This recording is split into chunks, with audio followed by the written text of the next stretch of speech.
Pernahkah Anda perhatikan, di sepanjang jalan atau dekat pelabuhan, ada struktur-struktur baja raksasa yang berdiri gagah tapi senyap? Nah, itu bukan cuma tangki biasa. Itu adalah jantung dari pasokan energi kita. Hari ini kita akan bedah tuntas, kita akan selami ilmu dan rekayasa super canggih di balik operasional tangki timbun Pertamina. Oke, ini dia peta perjalanan kita. Pertama, kita akan bedah anatomi dari megatank ini. Lalu, kita akan lihat gimana ritme kerja hariannya. Ketiga, kita dalami sistem level yang jadi kunci keamanannya. Keempat, kita bongkar benteng perlindungannya yang berlapis-lapis. Dan yang terakhir, kita akan ungkap rahasia gimana caranya mereka memastikan pasokan nggak pernah putus. Siap?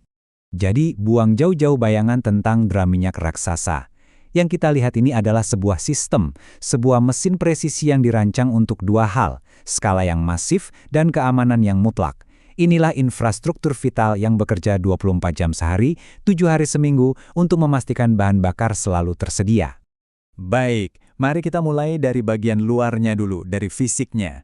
Apa sih yang membuat sebuah megatank itu begitu istimewa? Ternyata jauh lebih kompleks dari yang kita bayangkan. Kita mulai dari kapasitasnya yang luar biasa. 10.000 kiloliter. Biar gampang, itu artinya 10 juta liter. Bayangkan, satu tangki ini bisa mengisi penuh bahan bakar lebih dari 200.000 mobil. Skalanya benar-benar masif. Nah, dimensi sebesar ini, diameter 36 meter dan tinggi 14 meter, itu bukan angka sembarangan loh. Semua spesifikasinya, termasuk material baja karbon yang dipakai, harus patuh sama standar desain internasional yang super ketat. Contohnya API 650. Ini adalah jaminan kalau tangki ini kuat menahan tekanan dan cuaca ekstrim. Menariknya, meskipun kapasitas totalnya 10.000 kiloliter, tangki ini nggak pernah diisi sampai penuh. Kapasitas kerjanya itu di angka 7.500 kiloliter. Kenapa? Karena sisa 2.500 kiloliter itu sengaja disisakan sebagai buffer atau margin keamanan. Ruang kosong ini punya peran yang sangat-sangat vital. Nanti kita akan lihat kenapa. Sekarang, ayo kita rasakan detak jantung operasionalnya. Seberapa cepat sih bahan bakar itu masuk dan keluar dari sistem raksasa ini? Ternyata, setiap hari ada sekitar 450 kiloliter bahan bakar yang diproses. Ini adalah ritme konstan yang harus dijaga tanpa henti untuk memenuhi permintaan energi kita semua setiap harinya.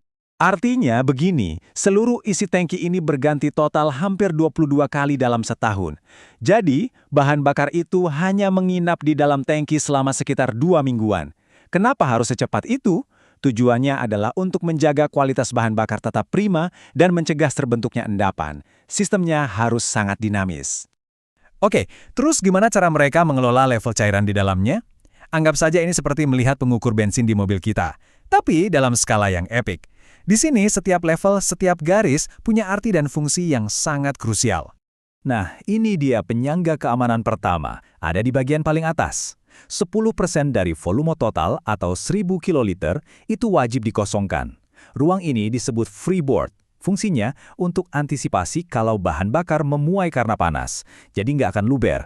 Ini batas maksimal pengisian yang tidak boleh dilanggar sama sekali. Level idealnya atau zona nyamannya ada di 60%, yaitu 6.000 kiloliter.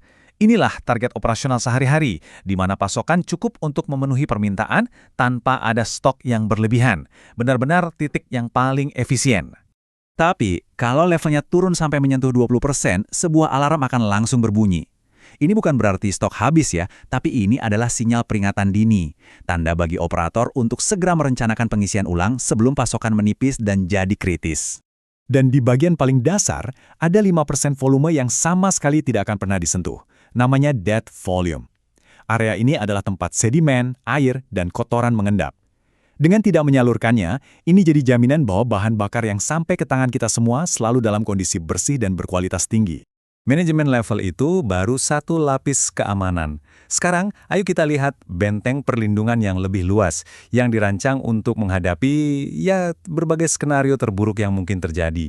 Sistem pertahanannya ini terpadu dan berlapis-lapis. Ada proteksi kebakaran, sistem grounding untuk mencegah percikan listrik statis, proteksi katodik untuk melawan karat, VRU untuk menangkap uap, dinding tanggul sebagai benteng terakhir, dan juga sensor anti-luber. Semuanya bekerja sama menciptakan sebuah benteng yang super kokoh.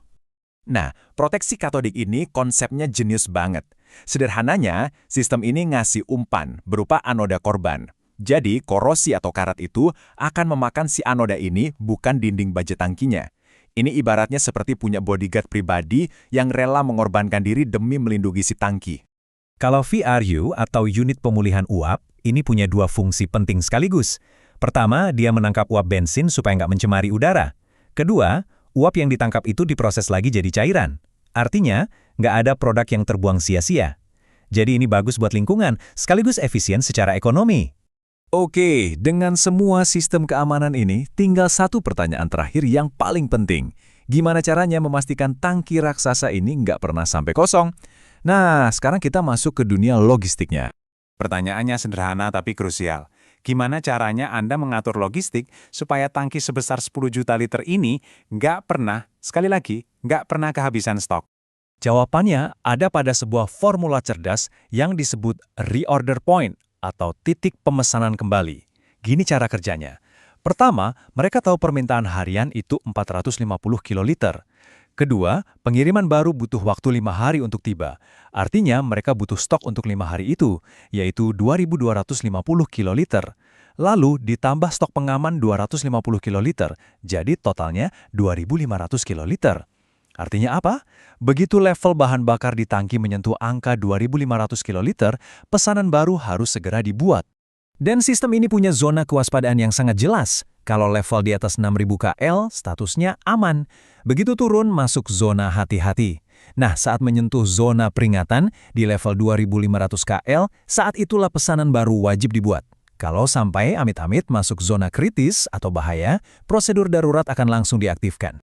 Coba kita lihat simulasinya. Tangki dimulai dari level normal 6.000 KL. Setelah sekitar seminggu, levelnya turun mendekati titik pemesanan. Tepat di hari ke-7, pesanan baru dibuat, dan persis 5 hari kemudian, di hari ke-12, pasokan baru tiba, mengisi kembali tangki jauh sebelum levelnya menjadi kritis. Sebuah siklus yang direncanakan dengan presisi sempurna. Jadi, di balik sebuah objek yang kelihatannya sederhana seperti tangki bahan bakar, ternyata ada sebuah dunia rekayasa yang luar biasa rumit. Dari sistem anti karat yang bekerja tanpa henti, sampai logistik presisi yang mencegah kelangkaan. Ini bikin kita jadi bertanya-tanya ya, sistem-sistem kompleks tersembunyi apa lagi yang sebenarnya bekerja setiap hari di sekitar kita untuk menopang kehidupan modern ini?